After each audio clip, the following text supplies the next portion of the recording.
And now we're one step closer to a running bike. Won't be long now.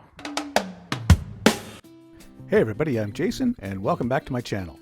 This is the 15th episode in documenting the rebirth of a 1987 Honda XL600r basket case. Today I'm going to connect the front and rear brakes, the main oil lines, and start to hook up some of the handlebar cables to various parts of the engine. There's lots to cover here, so let's get to it. Okay, so this is the speedometer drive gear. It goes on the front wheel. It's really greasy. They're always really greasy. There's a plastic insert on the inside here that has to come out, and I just want to check the gears on it. Very often they're worn or wearing, and that needs to be replaced. But these things are so messy to deal with that I prefer to just throw them into the ultrasonic cleaner for a while and get as much of that grease out as I can. Okay, so I got it apart and then I threw it back into the cleaner just to get rid of the extra grease that's on it. You can see that this nylon gear here, which fits into the wheel, there's two little slots here, it's completely worn out. Okay, and that's pretty common on these bikes. I mean, they're 40 years old, right? So the pinion gear on the inside is actually metal. Okay, so it's quite a bit harder than this, and that's, you know, on purpose so that this one doesn't wear out. As far as I know, it's not easy to get that out, but it's in good shape. So what I'm going to do is I'll add this to my parts list. I have to order a whole bunch of little bits from Honda, but I might as well wait until I get it all. Until then, this is not mission critical. Like, I still have to get the bike running, and the speedometer is sort of a secondary thing. I might have another one of these downstairs in my collection. I just can't remember if it's actually for this bike or for another one. So I'm going to have to look into that, but not a big deal. I've bought these before. They're fairly pricey for what they are, but yeah, they're achievable. I can get another one. So the main body of the speedometer drive is actually also a spacer to keep the wheel in line. I'm just going to put it back in without the little gear in there. The reason I'm doing that is the next thing I want to work on is the front brake. So it has to be spaced. The front brakes were in pretty good condition when I got the bike, so I didn't really feel the need to go into them too far. They are readily available aftermarket as complete units, so if they're not working or I'm not happy with them, I generally just replace them rather than do a rebuild. Still, I like to give them a quick paint job just to refresh them. In the case of the master cylinder, most units are more or less interchangeable across models and even makes. I've got quite a collection of them building from bikes that I've stripped down over the years. The handles are often broken or scuffed up pretty badly, but once again, it's generally not that hard to find replacements.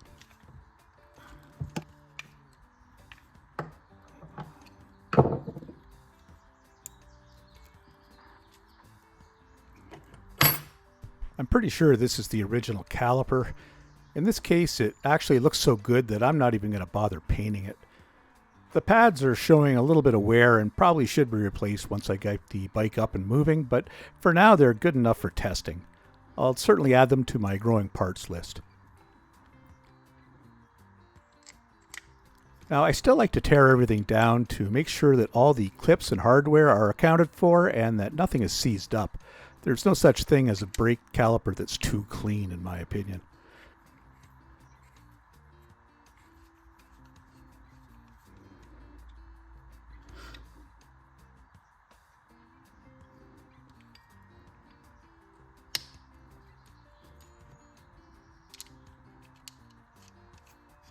I've also replaced the copper washers for the brake line connection, and I've made sure that the bleeding nipple is in good shape.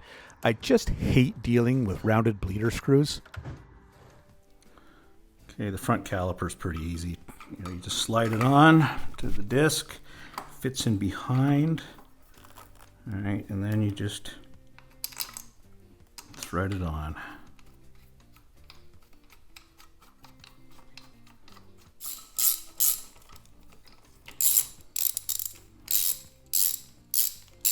I've decided to put the original brake line back on. I inspected it pretty carefully, and the rubber all seems to be in really nice shape. There's no cracks or anything like that.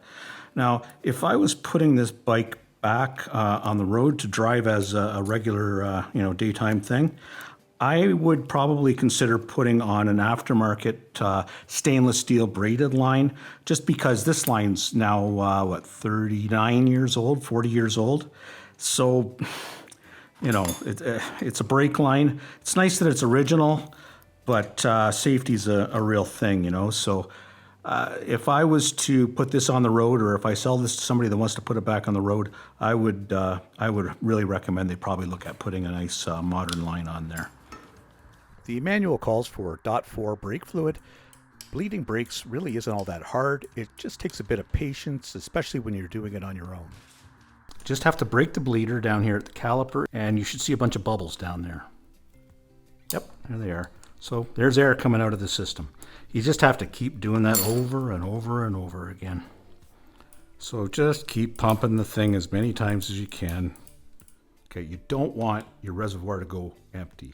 So keep it topped up, not too much. You know, I fill it up probably to the top of the sight thing there until I know I'm getting close, and then I kind of cut back a little bit. Okay, you see you're also getting air as you pump the handle. That's good. That's just air coming out of the system. That's the point here. It's a pretty good amount in that batch. I can also slightly feel the handle building just a little bit of pressure, so that's good. I've also noticed that the fluid in the reservoir is going down a lot faster, so it's filling the system quicker. We're almost there. Okay, so we've got a major event happening here. I have gone through 3 reservoirs of fluid, and I'm just about to put in the 4th, but just as I cracked this, some fluid started coming through, so watch this.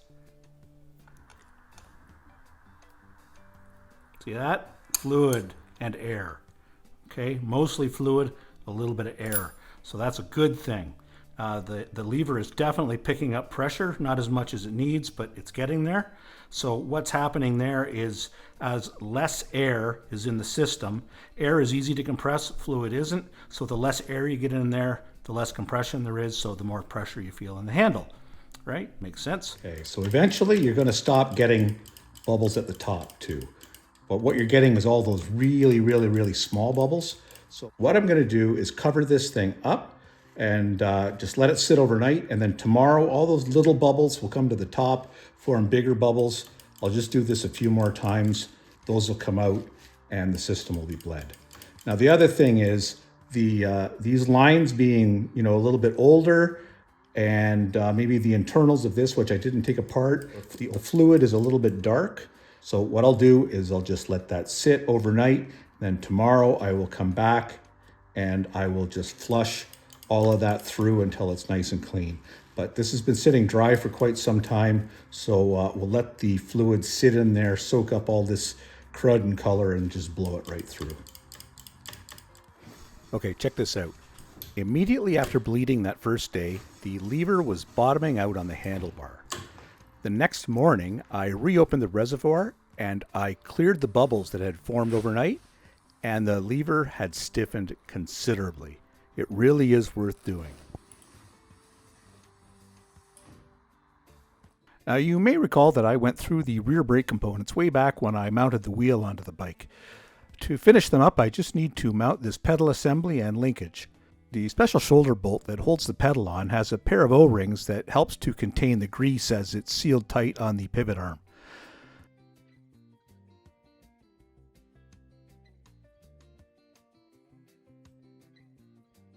The linkage joins the brake arm at the rear hub with a special wing nut. I like to adjust it to the point that the wheel can no longer spin, then just back it off a few turns. Once the bike gets moving and everything settles in, I'll go back and I'll adjust it by feel. There's also a return spring which returns the pedal to the ready position. There's an adjustment on the frame that allows you to adjust the height of the pedal, and it also keeps it from bumping into the bottom of the case. To finish everything up, I'm going to have to order the brake light switch spring.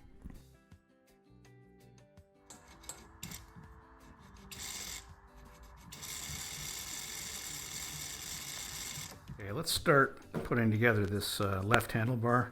First thing that goes on is the decompression lever. I'll put the cables on just a little bit later. The next thing is the actual clutch lever with the little choke lever. Okay, that goes on like that. Okay, the next thing on will be this little instrument cluster. It's got the signal and the horn and the high beams. Okay, get them on as far as I can. And then just to space everything up, I'm going to put a brand new grip on. Grips, I find, go on much easier if you spray them down with silicone spray first. You just slide right on then. In about an hour, that'll all kind of work its way out, evaporate, whatever, and it'll be stuck there for good. Okay, brand new grip. I like these waffle styles, they feel nice. Okay, I'm just going to snug these up a little bit, and then we'll do the other side. So let's get this throttle on. So silicone spray again. So I put it on so that it comes right to the end like that, and then I just back it off just a little bit so that it's not, you know, grinding against it, but it's fine. Kill switch, I like to point it towards me just a little bit so I can see it. And then the master cylinder, you want it to be as flat as possible when the bike's sitting level. Right there. We'll tighten it down. And the last thing is to put the grip on. Just like, oh, get on there. Like so. Yeah, nice. Okay.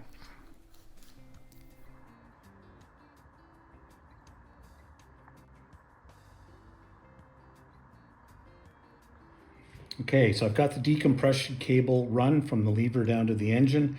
Just fits into this little bracket here and down into the lever. You have to open up the valve cover here on the, I guess, front right. The manual recommends a 1 to 2 millimeter gap between the little finger and the valve, but I don't have a feeler gauge that'll fit in there. So 1 to 2 millimeters is like a mile, right? So as long as it's kind of close but not too tight, I'm good with it. I just want to make sure that there's play in the lever. It might be a little bit too much there. I might tighten that just a little bit, and all you have to do then is just touch up these nuts on the bracket. But what I'm really concerned with is when I pull the lever down, I just want to make sure that that valve is clearly opening, and it is there. So I'd say that's set fine, maybe just a little bit loose, but I'm okay with that. I'll probably revisit everything after I run it a few times just to double check everything after it kind of settles in. But that's good enough right there. Just put the clutch cable on here. Okay. Notice I've got both jam nuts on this side. You don't put one on either side or you can break that little thing off. Very fortunate this one's still in existence. Just take the play out, okay, right here. Now obviously that's way too much. I haven't got it adjusted at the handlebar yet. The clutch cable can be kind of frustrating to set up, but my trick is I use like a 17 mil wrench, okay? And then I use that to compress the clutch, okay? And then that gives me the free play that I need up at the lever to set it in properly and get it ready to adjust. You just want to make sure that you've got some play in the clutch lever. Okay, again, this is the kind of thing I like to adjust once I get the bike running and set to my preferences. For right now, it's just important that there's no tension on the clutch, okay? There's adjustment both here and at the bottom right on the case, so easy to do. Okay, let's work on these oil lines. So I've cleaned these up and I've degreased this as best I could. Put a brand new seal on from Honda. Okay, now here's what I like to do. I hate oil leaks personally. I put a little bit of Teflon tape, about 2 wraps on these things, just like that. Okay, now you want to make sure you get all of this stuff back from the opening. That's the concern. You just want to get all of this stuff back from the opening, just like that, okay? That seal there does a pretty good job, but I find it's not perfect. That's the weak spot in the oil system as far as I'm concerned. So I put that little bit of Teflon on there just as kind of a double safety gap. 2 wraps seems to be perfect. It kind of slides in with resistance, but it's not like it's pushing it all back. But even if it was, it's just another layer of seal. But I find that works perfectly. Okay, in keeping with the no oil leaks, here's something that I do. I don't know if anybody's done this before. Is I put a copper washer in there. Now you have to choose your copper washer very, very carefully so that there's no way, if it gets misaligned, that it can plug your passage. But I've never had a problem with it. These are annealed, so I've heated them glowing red hot and then dunked them in water, and that softens the metal so that they can crush in nice and tight.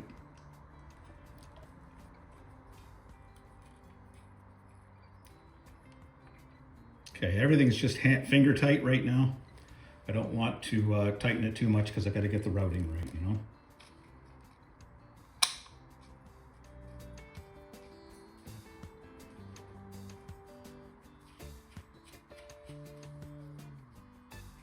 And that's going to do it for now.